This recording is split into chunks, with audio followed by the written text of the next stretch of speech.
بما إنه وقت امتحانات والأولاد يحتاج لهم طاقة وتركيز للدراسة، قلت أسوي لهم شوية كليتشة أحسن من النمنميات وأفيد. تعالوا وياي خلينا نشوف شلون سويتها. اليوم مواد شوية مختلفة عن كل مرة. يعني ضفت مواد ما كنت أضيفها للكليتشة، وطلعت كلش طيبة. ضفت السمسم، بعد ما سهيته خليت جزء منه للعجينة الحشوة الجوز، طلعت كلش طيبة. وزدت على العجينة حبة حلوة وحبة يانسون وحبة سودا، البركة حبة البركة، بعد شنو بالله وهيل أكيد هيل أكثر شي يعني تحطي. فصارت كلش طيبة.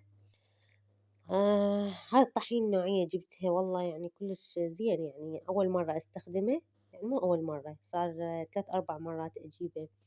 الفطاير هذي كلش نوعية زينة يعني. طبعا هذا البيكنج باودر ما خليته، كيس واحد أخليه، طلع شوية شلون مترطب متلكلك، قعدت شو اسمه هيجي إيدي يطحن بيه. وهنا مثل ما تشوفون خليت هيل، خليت سمسم وهيل وحبة حلوة وحبة يانسون وحبة البركة. هذني ما طحنتهن يعني بصراحة، قلت هن يستوون بالعجين بالفرن. يات هاي حبة حلوة حبة يانسون خليت، وحليب حخلي شوية لبن، وبعد شي أخلي أكيد خمرة و... ودهن حر خليت. بعد ما خلطت الدهن ويا الطحين وخليته هيجي يتلابس زين، ضفت اللبن وضفت الخمرة وضفت الملح، ووراها شوية أخلي شوية مي، بحيث تبقى العجينة بيها شوية قوة. خليها على صفحة وأبلش بالحشوة. سويت حشوة تمر وحشوة جوز، وظل شوية سمسم هذا المحمص اللي خليت منه بالبداية للطحين، ظل شوية. قلت أحسن ما أحير بيه خليه فوق ويا الجوز، وطلع كلش طعمه طيب. جوز خليت وهيل وشكر وهذا عفوا سمسم.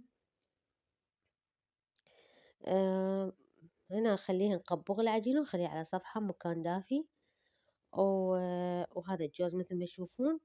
وراح أخلي لها شوية بياض، يعني نطلع البياض على صفحة ونحطه فوق الجوز، على مود شنو؟ على مود ما يفركت، يعني من واحد ياكل الكليتشة مال الجوز ما يفركت الجوز. وخلاص والصفار نبقيه على صفحة حتى ندهن بيه الوجه مال الكليتشة. هنا هذا الباقي السمسم راح أخليه ويا الجوز وأخلص منه وخلاص. وهنا مثل ما تشوفون أنا حتى قالب هالمرة ما استخدمت، سويتهم هيجي شنك وخليتهن بالصينية، هيج فتحتهن بيدي، لأنه هي يعني كليتشة يعني سويت قليلة، يعني يمكن يوم واحد تخلص. ف... فما تسوى قالب وهذي، وحتى شكلها هم طلع حلو يعني. فهيج سويت الكليتشة أم التمر، يعني ما تعبت نفسي بيها حتى لا تاخذ وقت. سويتها هيجي مثل الشنق وهذا هو، وهيجي بالشطل زرفتها وهذا هو. وبس الجوز سويتها ضفاير هيجي بالإيد ضفيرة. حبيباتي اللي وصل وياي لهنا بالمقطع يسوي لايك وشير سبسكرايب، وادعونا دعوة حلوة، وأنا أدعي لكم بالمثل يا رب صحة وعافية وخير وبركة علينا وعلى أمة محمد، على كل من يشوف هذا المقطع.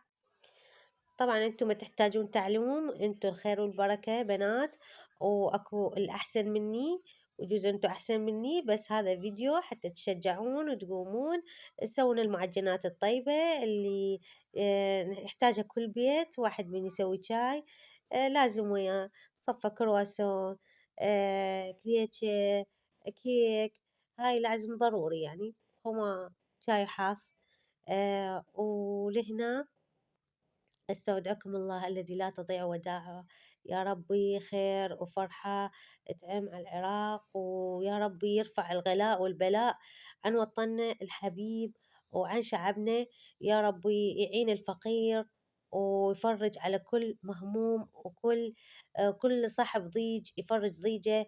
ولهنا أستودعكم الله في أمان الله، مع السلامة حبايبي. يا رب يكون الفيديو نال إعجابكم، و وتحياتي إلكم.